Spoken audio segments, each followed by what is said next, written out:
What's up everyone, Ashley with Techno Buffalo here. We are checking out iOS 7 for the iPad this time around. We have it set up and there are some differences between this and the iPhone version, obviously because of scale. So let's check it out.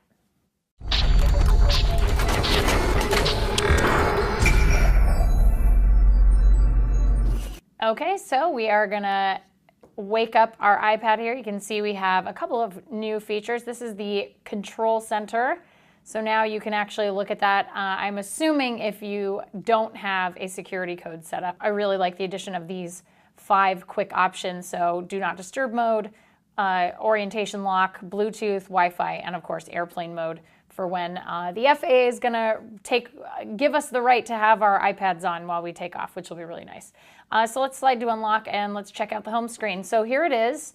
This is iOS 7. At first glance, not a whole lot different than iOS 6. It's still the same icon grid that we've seen traditionally from Apple, but there are some changes. So you'll notice in the calendar, there is no more faux calendar. So this skeuomorphism calendar with this sort of torn off edge over here in the upper corner is no longer there. With this really nice year view, we're able to get a nice glance of your year as a whole, and of course, month, week, day. You can see they've gone with this sort of white and red color theme. I'm gonna move on so we can check out lots of other stuff. So here's notes. It's no longer a yellow legal notepad, which I always thought looked ridiculous. And they've now just sort of changed this. There's actually a little bit of a texture to the screen when you're looking at it. It's really interesting. It just looks like paper. So it looks as if this is typed on paper. And I don't know if we can get that on camera, but it is there. And it's very, very subtle and very interesting. Really quickly, this is the new share icon. And here are those line art versions of copy, print. And we'll see some more later in a different app.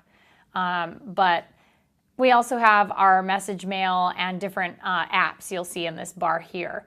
So one of the things, just keep in mind that this bar and this share option is in the upper right-hand corner because there's something design-wise that I have a little bit of an issue with that I'm hoping they fix before the official release candidate comes out later this year. So that's notes, really simple, straightforward, reminders, same type of thing. They also have this kind of textured paper that I wish you guys could really see in detail. It's pretty subtle, which I prefer as opposed to the straightforward, the very straightforwardness of that legal pad, that bright yellow legal pad with marker felt as the default font.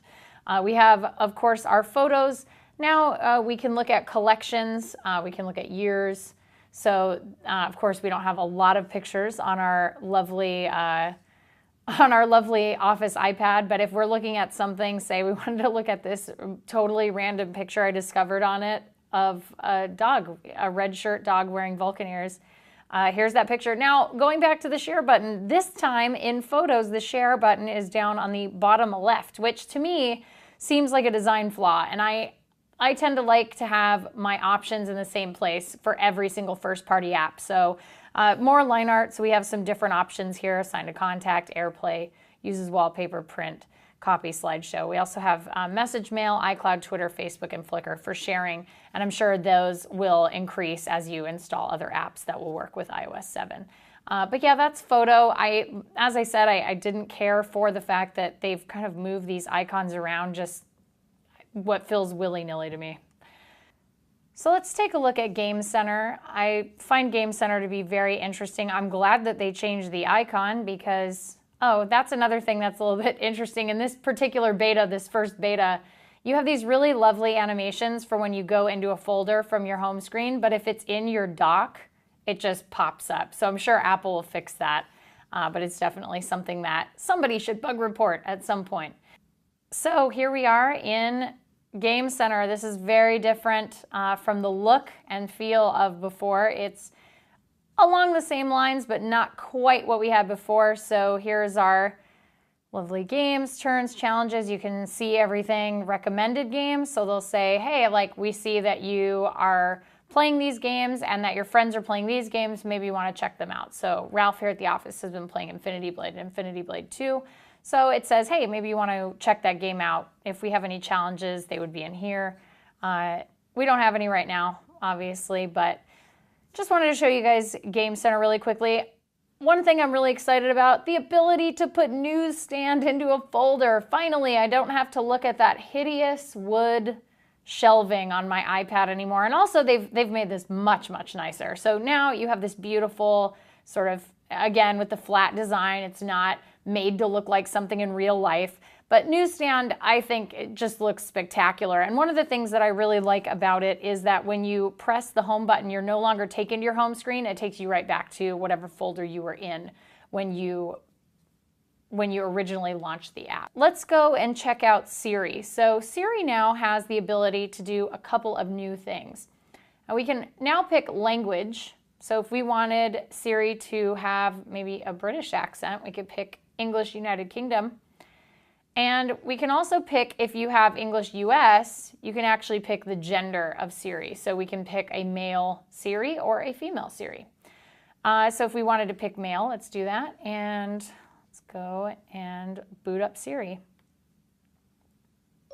Siri, what is Star Wars about?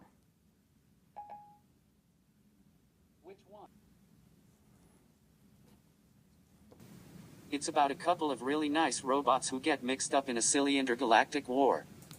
So there we have a male Siri telling us what Star Wars is about. Funny, and on an Easter egg, if you didn't know, Siri would tell you funny stories about movies with robots in them. So yeah, that's pretty much, let's try to get the parallax feel of this. I'm trying to find the best way to sort of show it off. But you can see it's very subtle. And if you're into something a little less subtle, you can go into your settings and your brightness and wallpaper, and there are actually dynamic wallpapers. So very similar to live wallpapers in Android. You have this wallpaper preview. You can set this as your lock screen, your home screen, or both. So let's just set it as both because we can. So now when we go back to our home screen, you can see it's alive, it's living. Another thing they've gotten rid of is, you'll notice if you swipe this way, there's nothing there. You can't search, but actually it's just right here. You just slide down just a little bit and now you can search iPad. We also have a new flatter keyboard, but pretty much the same that we've seen before. If we double click on the home button, we can get our multitasking windows up, and this is obviously something very new to iOS 7. Before, you used to have the dock bar where you could just swipe through your app icons. You couldn't actually see what was on the screen or where you left off. Now you can see, so if I want to go back to this our lovely dog friend in his red shirt costume with Vulcan ears, we can do that. And then we can switch right back to anything else that we were doing, which is pretty cool. We're big fans of that, and it's a lot easier to navigate and remember what you were doing in a particular app.